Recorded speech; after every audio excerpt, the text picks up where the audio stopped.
smoke rose gently in the distance as debris and men bobbed up and down in the waves before disappearing entirely.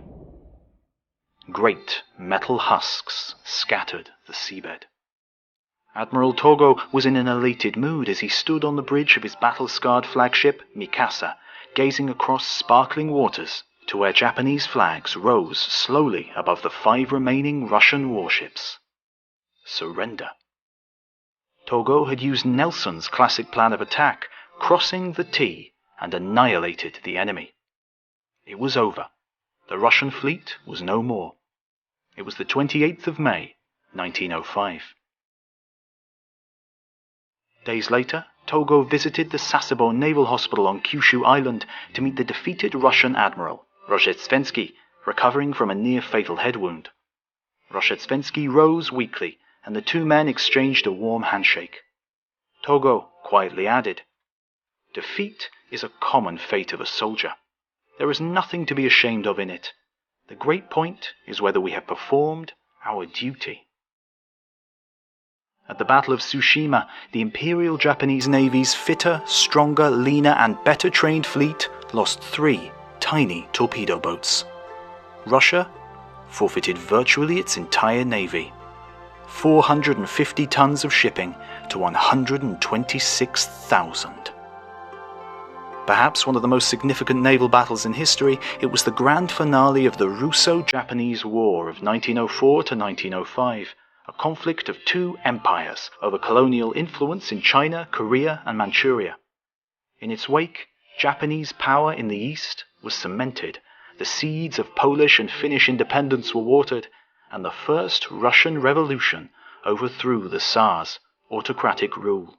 Indeed, the war set off a chain of events that led directly to World War I and the Communist Revolution of 1917.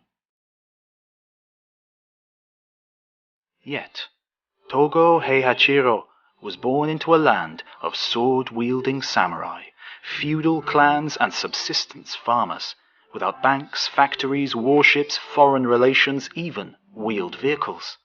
Japan was yet to become a unified nation. New and ever-increasing contact with the West since 1853 had caused a chain reaction that utterly transformed the nation, dragging a dizzy Japan into the 19th century world order. This is the story of that journey, one of the most astonishing and unexpected half-centuries of change and revolution in human history. This is the story of the rise of an empire.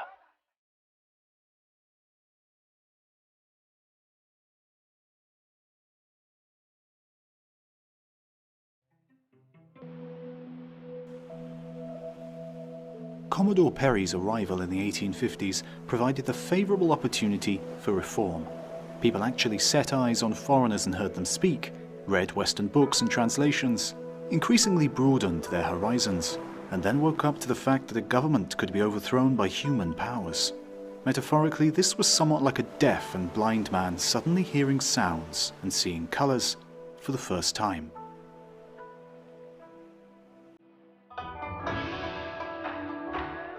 A great and mysterious event occurred.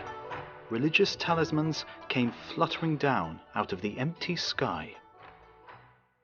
Men dressed as women, women dressed as men, townspeople dancing through villages, villagers cavorting in towns, whole populations drunk, orgiastic behavior in the streets, and paper talismans falling from the heavens like cherry blossoms in the wind. This world was coming to an end. A new one was at hand. Eja What the hell, sang the revellers. Bring it on. It was the autumn of 1867. 8 years had passed since Japan had suddenly plugged into the international economy, destabilizing government, disrupting society, sparking violence, and exponentially upending external demand for products and resources. The economy buckled. Prices soared, many became rich, but many more sunk into poverty as bullion left the country in exchange for ships, guns, and foreign curios. A rural population unused to the massive overseas demand for their produce struggled to keep up with supply. Famines followed, urban riots and peasant uprisings swept the country, Japan was ripe for revolution. All rebellion was put down until over huge swathes of the country, paper prayer talismans started falling like snowflakes from the sky, ushering in the end of days. Up and down the land, the pent-up tension of ordinary folk suddenly ignited. They took to the streets singing and dancing. The final refrain was always "E janai ka." What the hell? Why not? Who cares? A new age was coming. A few months later, on January the 27th, 1868, while the people continued their bacchanalia, the first clash of the civil war that would usher in that new age was fought.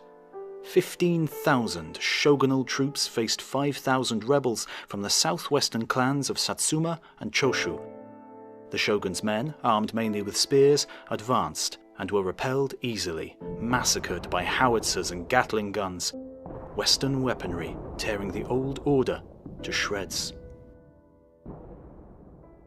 On the second day, they attacked again, but this time the rebels revealed a far more powerful weapon, a banner with the imperial chrysanthemum symbol emblazoned upon it.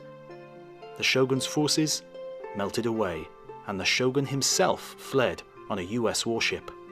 To have fired on the banner would have been high treason.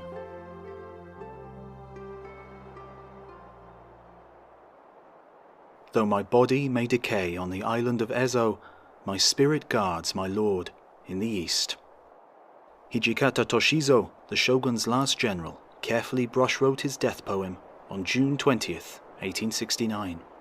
Minutes before, he had stood on the ramparts of Hakodate Castle in Hokkaido.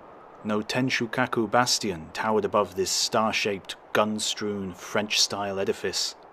It was a European castle on a Japanese island. Below in the bay circled a host of great black ships, just like those that had forced Japan to open to the west in 1854. Only this time, it was the new imperial government, the rebels of last year, that sailed these smoke-belching leviathans. After the initial defeat at Fushimi, the brutal civil war which had brought Hijikata here had raged across the land. Sword-wielding samurais had charged Gatling guns, ancient matchlock arquebuses faced cutting-edge rifles,